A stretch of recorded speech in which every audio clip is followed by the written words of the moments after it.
Kita tidak menyangka kalau orang yang begitu kita bangga-banggakan selama bertahun-tahun pada akhirnya menjadi orang yang sama sekali tidak punya harga diri. Karena ketika Pak Jokowi menyampaikan bahwa presiden boleh berkampanye, menteri boleh berkampanye dan memihak, dan ini kemudian disampaikan di hadapan prajurit TNI, didampingi oleh Prabowo Subianto yang menjadi capres atau paslon untuk Pilpres 2024, pernyataan Pak Jokowi menjadi satu masalah yang sangat-sangat serius dalam sejarah demokrasi di Indonesia. Karena bagaimanapun Presiden adalah panglima tertinggi. Yang melantik panglima TNI adalah presiden. Yang melantik Kapolri adalah presiden. Sehingga ketika presiden menyampaikan bahwa dirinya boleh memihak, boleh berkampanye dan seterusnya, ini menjadi semacam instruksi secara tidak langsung kepada aparat yang ada di bawah. Karena itu kemudian disampaikan di hadapan prajurit TNI.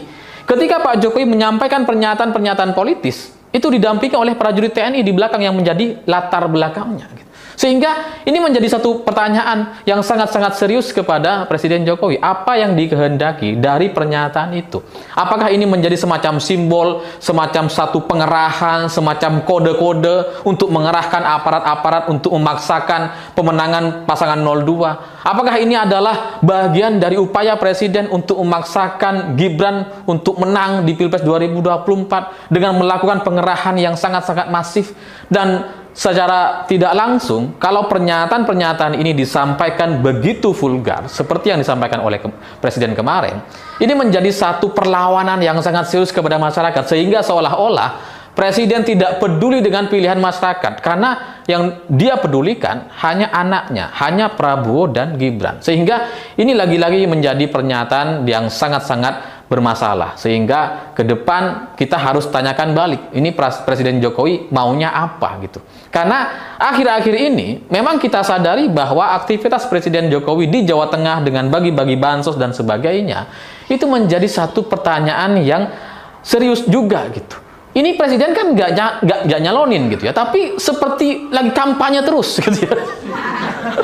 Dan bahkan presiden juga mengomentari soal debat cawapres ya, debat capres, dan memberikan komentar-komentar soal penampilan paslon-paslon tertentu. Dari yang semula sindiran-sindiran, kemudian sekarang pernyataan-pernyataan bisa mendukung, bisa kampanye, bisa memihak dan seterusnya. Ini jangan-jangan ke depan akan ada kampanye terbuka.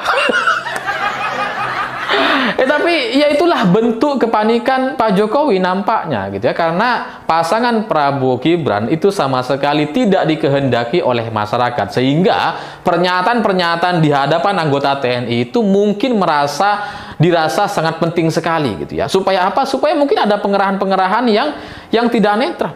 Karena kalau Pak Jokowi menyadari posisinya, dia berada di mana dan seterusnya, seharusnya pernyataan-pernyataan politik semacam itu tidak etis sama sekali disampaikan di lingkungan TNI. Tapi ya begitulah pasangan atau geng dari orang-orang yang tidak paham soal etika atau tidak mau tahu soal etika. Seperti yang disampaikan oleh Prabowo, endasmu etik.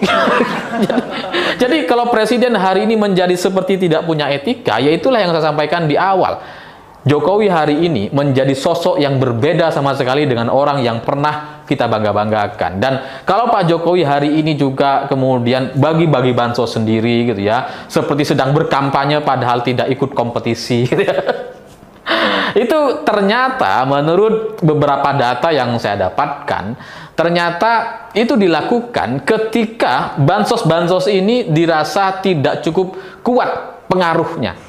Yang semula bansos ini dibagikan oleh banyak pihak gitu ya, kemudian dilakukan politisasi oleh para ketua-ketua partai pendukung Prabowo gitu ya, yang bilang bahwa ini bansos dari Pak Jokowi ya, anak Pak Jokowi maju, jadi kalau mau terima kasih harus kepada anak Pak Jokowi yang maju sebagai capres, cawapres ya. Ternyata pernyataan atau politisasi ketua-ketua partai dari koalisi Prabowo seperti yang dilakukan oleh Airlangga dan Zulkifli Hasan itu secara dampak tidak terlalu berpengaruh, sehingga Presiden Jokowi harus turun langsung sendiri membagikan bansos-bansos itu. Supaya apa? Supaya ada dampaknya kepada anak Pak Jokowi. Tapi nampaknya masyarakat juga tidak berkenan untuk itu. Jadi masyarakat cuma dapat atau ambil bansosnya, tapi nggak mau milih pasangan Prabowo Gibran. Nah ini kan menjadi tanda tanya, sebenarnya ada apa gitu ya? Apakah karena penolakan kepada Prabowo terlalu tinggi, atau penolakan kepada dinasti politik juga tidak bisa dibendung lagi gitu, sehingga emang harus Pak Jokowi yang turun langsung? Tapi ya kita nggak tahu. Kalau dari sisi analisa gitu ya, setelah Pak Jokowi bagi-bagi bansos tapi terus kemudian masih menyatakan bahwa dirinya boleh memihak, boleh berkampanye dan seterusnya, itu menandakan bahwa bansos-bansos yang diberikan, yang diguyurkan itu juga tidak terlalu berpengaruh. Artian tidak otomatis orang yang menerima jadi bisa memilih Prabowo Gibran. Apalagi di Jawa Tengah yang dioperasi selama berbulan-bulan, ternyata sampai sekarang masih terus dioperasi, nggak ada hasilnya. Ya, karena Jawa Tengah ini kan adalah basis suara Pak Ganjar, karena Pak Ganjar pernah menjadi gubernur di Jawa Tengah selama 2 periode. Jadi otomatis banyak sekali manfaat atau apa yang dirasakan oleh masyarakat di Jawa Tengah. Minimal mereka sangat kenal sekali dengan gubernurnya, tidak seperti paslon-paslon yang lain. Dan kebetulan juga di Jawa Tengah ini adalah basis suara PDI Perjuangan, sehingga wajar kemudian kalau dijadikan target utama untuk dioperasi sebesar-besarnya untuk mendapatkan kemenangan. Mereka berharap agar di Jawa Tengah ini Prabowo Gibran bisa menang. Tapi ternyata setelah beberapa bulan itu nggak ada. Makanya kemudian Presiden sampai harus turun langsung, turun sendiri. Karena ya cuma ini peluang bagi mereka untuk bisa bertahan 2 putaran. Karena kalau di Jawa Tengah Pak Ganjar kemudian bisa menang 60% atau 70% seperti data-data terakhir, ini terbuka peluang bagi Prabowo tidak lolos putaran 2. Dan di Jawa Timur lebih unik lagi, karena di Jawa Timur ini kan basis suara NU atau suara-suara hijau gitu ya, sehingga suara dengan basis NU ini kemudian operasinya agak berbeda, tidak berfokus kepada bansos atau Pak Jokowi turun-turun langsung. Mereka berharap dengan merekrut anggota atau ulama-ulama atau tokoh-tokoh yang ada di Jawa Timur, seperti misalkan Hovifah, Gus Miftah, dan lain sebagainya. Kiai-kiai direkrut gitu ya, untuk memaksakan mereka memenangkan pasangan Prabowo Gibran atau mengajak para jamaahnya memilih pasangan 02. Tapi itu tidak bisa dilakukan karena masyarakat NU itu pada dasarnya mereka bisa menilai gitu. Yang punya kedekatan emosional emang asal bukan Prabowo. Yang punya kedekatan emosional ya antara Pak Mahfud atau Caimin.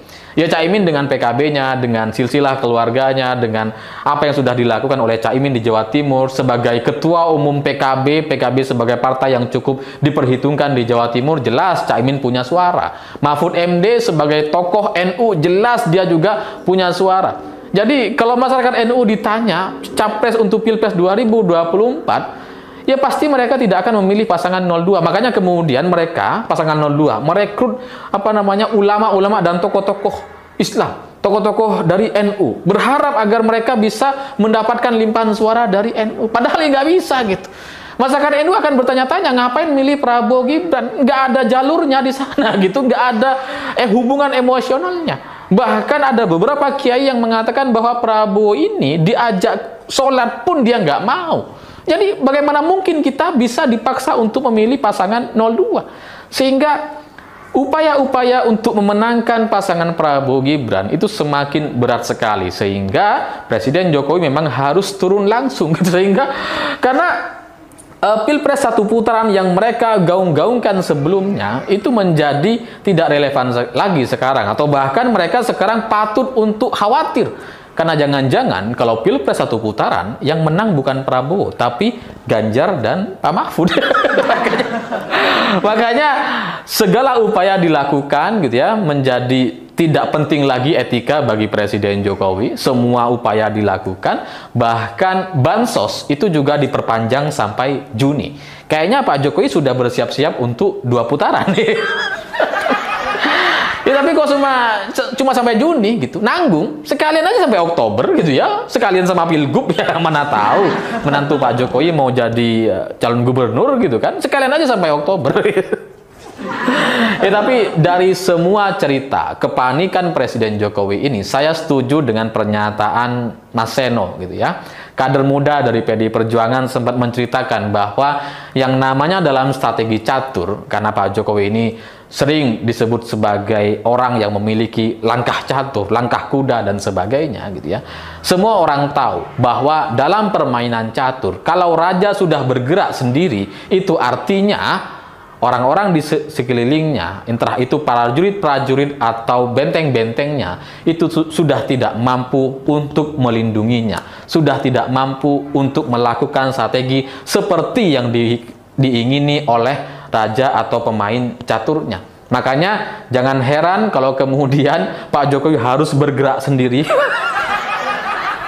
Karena nampaknya aparat-aparat di daerah di bawah-bawah itu sudah kapok untuk diberikan instruksi untuk tidak netral. Karena apa yang mereka lakukan selama ini ternyata terlihat tidak ada hasilnya.